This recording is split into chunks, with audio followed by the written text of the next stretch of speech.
नमस्कार, आप देख रहे हैं news nation voice. Bahujan Samaj party के राष्ट्रीय महासचिव और राज्यसभा सांसद सतीश चंद्र मिश्रा आज देवरिया में पहुंचे, जहां उन्होंने जिला मुख्यालय के पलक लॉन में प्रबुद्ध वर्ग सम्मान विचार गोष्ठी में शिरकत की।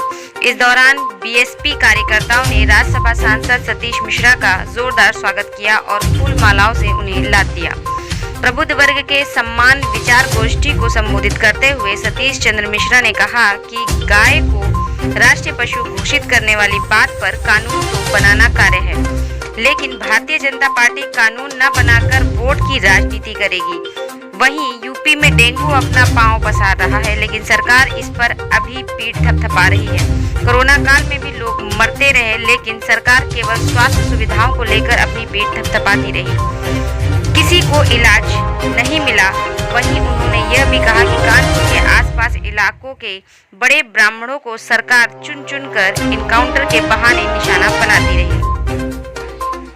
जो इसमें मुलजे में नहीं आ गया, मीडिया के लोगों को भी 2-2 किलोमीटर दौड़ाया गया, डंडे मार के कहा गया कि पास नहीं आ सकते, भटक नहीं सकते। घर वालों को जिंगलों के पीछे बंद कर दिया, सिंचों के पीछे बंद कर दिया। माँ किस तरह से खेतों में मिट्टी का तेल डाल करके और उसको जलाने का काम हुआ, ये सबने देखा।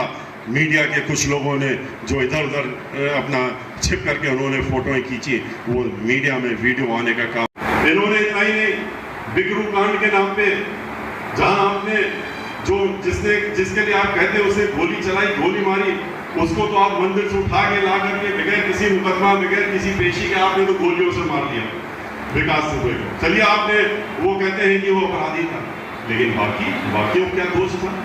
जो कि 17.5 साल का लड़का वहां पर हरियाणा में काम कर रहा था, मुंबई और कलकत्ता में लोग काम कर रहे थे, आप वहां से उठा लाए और 17.5 साल के लड़के को ला करके इटावा में उसकी भी गाड़ी पलटती है विकास दुबे की तरह, बिल्कुल उसी तरह से जैसे फिल्मों में दिखाते हैं, और उसके बाद वो भी गाड़ी से बाहर निकलता है और उसके बाद भागने लगता है, कहते हैं हमने उसको गोलियों से मार दिया।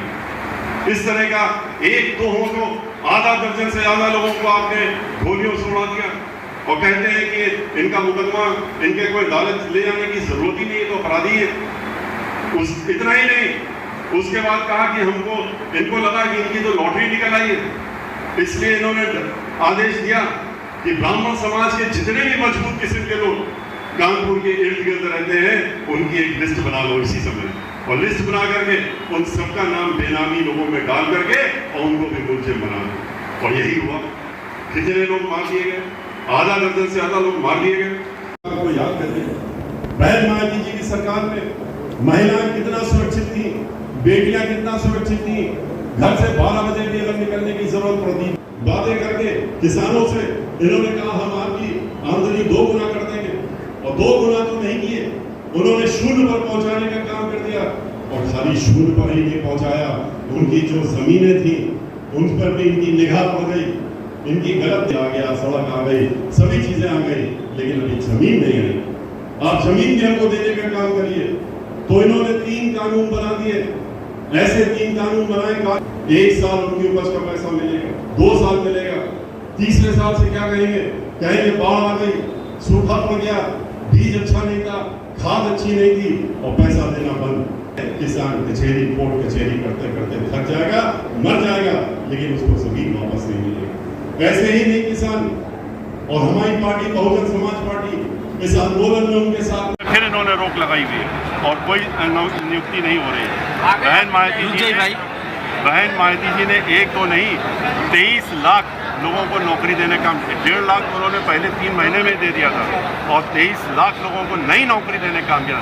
पुरानी सारी नौकरियां भरने का, उसमें सर्व समाज के लोगों को नौकरी मिली थी, खाली एक समाज में कई लड़के मर चुके हैं बुखार से। इस पर जो है आपका क्या कहना है? सरकार किस तरह आपके सामने भी कहा कि ये सरकार झूठा प्रचार करके कि हमने ये बीमारी खत्म कर दी है, हजारों करोड़ रुपए इन्होंने खर्च कर दिए। यहाँ पर एम्स को कहा कि हम लेके आ रहे हैं, इसी बीमारी खत्म कर दिया हमने, अपनी पीठ थपथपाने का काम किया, लेकिन आज ये बुखार फिर से उतनी तेजी से चल पड़ा है और आपके इस क्षेत्र में भी, गोरखपुर में भी, पश्चिमी यूपी में भी हर जगह लोग इससे संक्रमित हो रहे हैं। उसी तरह की स्थिति हो रही है जैसे कि अभी आप लोगों ने देखा था कोरोना के दौरान हुई थी, लोग मर रहे थे और ये अपनी पीठ थपथपा रहे थे। गाय को राष्ट्रीय पशु घोषित करने की मांग उठ रही है।